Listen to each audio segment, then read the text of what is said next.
שלום לכם, אנחנו עתיד הדמוקרטיה במשדר מסכם של ספיישל הבחירות שלנו. במהלכו ליוו אותנו צעירים שהולכים להצביע בפעם הראשונה, וקיבלו הזדמנות לשאול שאלות ישירות את מנהיגי המפלגות. הנה כמה קטעים נבחרים מהמפגש הווירטואלי שהתרחש כאן, באולפן.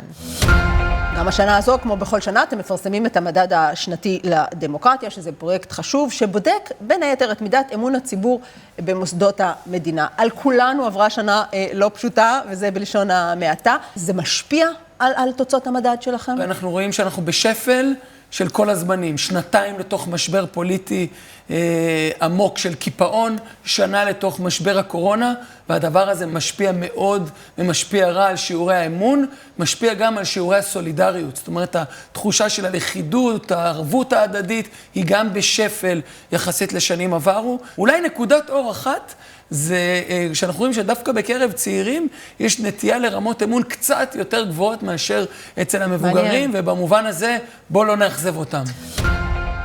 חרדים הולכים עם נתניהו, בלי ערבים, איך תוכל להקים קואליציה? יפה, זו שאלה של רינה מצליח בכלל, שעברה דרך אלון שבות. אין לי בעיה שהחרדים יהיו בקואליציה, כל עוד הם מבינים שצריך להתגייס, וצריך ללמוד מתמטיקה ואנגלית, וצריך לעבוד ולהתפרנס. לא יכול להיות שהעול של המדינה הזו ייפול תמיד על הקבוצה ההולכת וקטנה, של אנשים שעובדים קשה, משלמים מיסים, הולכים לצבא, ואם תהיה פה ממשלה נחושה, זה לא יקרה. אני לא פוסל אף אחד, רק הם צריכים לדעת הם לא מוכנים שינהלו אותנו יותר, ואותנו לא סוחטים. אנחנו היום נמצאים בתקופה מיוחדת. התקופה של הקורונה היא תקופה שונה. היא תקופה מציבה במרכז סדר היום סוגיות שבהן אין פערים אידיאולוגיים בין המפלגות. הממשלה שתקום אחרי הבחירות תצטרך קודם כל לפעול לשיקום הכלכלה, לבנות מחדש את מערכת הבריאות, את מערכת החינוך. הייתי אומר שרוב האתגרים הם דווקא בתחום הפנים, כלפי פנימה. האם תפעל בניגוד לדעות המפלגות החרדיות כדי לקדם זכויות להט"בים? אני כשר פנים קבעתי או הנחיתי את רשות האוכלוסין שכפופה לשר הפנים, לאפשר עלייה לארץ של בני אותו מין כזוגות על פי חוק השבות. בנושא שנוגע לפונדקאות ותיקון העיוות כלפי האבות הגאים, אנחנו נתקן את האפליה הזאת. מערכת המשפט חייבת לעבור רפורמה מהותית, דרמטית. נתניהו לא יוכל לעשות את זה בחיים.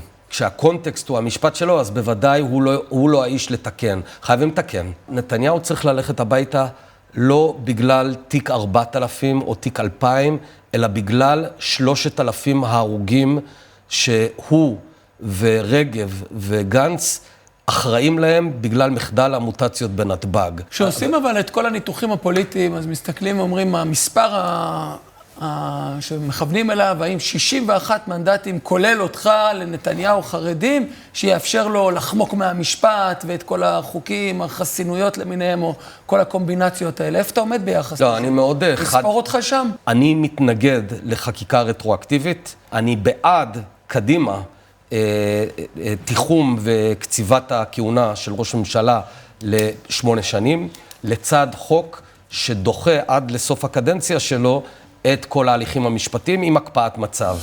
המאבק על לימודי ליבה הוא משובש, משום שהבעיה היא לא האם הם מסכימים או לא מסכימים, כאילו, אלא הבעיה היא שהמדינה, מדינת ישראל, כביכול מדינה דמוקרטית, מאפשרת שאני לא יודעת מה, 500,000 תלמידות ותלמידים לא יקבלו לימודים בסיסיים בשביל להתמודד עם עולם מודרני. יש שר חינוך, בעיניי הוא הכי גרוע מאז קום המדינה, יואב גלנט, לא ראוי להיות שר חינוך, לא מבין כלום בחינוך. אתם אומרים לנו כל הזמן שאנחנו דור העתיד, אבל איך נוכל להנהיג את המדינה כאשר מערכת החינוך לא נותנת לנו את הכלים הדרושים להתמודד עם העולם החדש? האם בכוונתך לתקן את המערכת? אז קודם כל הייתי אומר, הקטנת הכיתות בצורה דרמטית, צריך להיפרד מטירוף המבחנים. מכניסים כאן דור שלם של ילדים לתוך איזה מרוץ עכברי מטורף, ציונים, ציונים, ציונים, ולפעמים התלמידים פשוט לא מפיקים מזה שום דבר. צריך לעבור ללמידה בצורה אחרת לגמרי. הילדים של היום הרי הם יותר מתמצאים במחשבים, הם יותר יודעים בתוכנות, אבל משרד החינוך תקוע במאה שעברה בימי הביניים.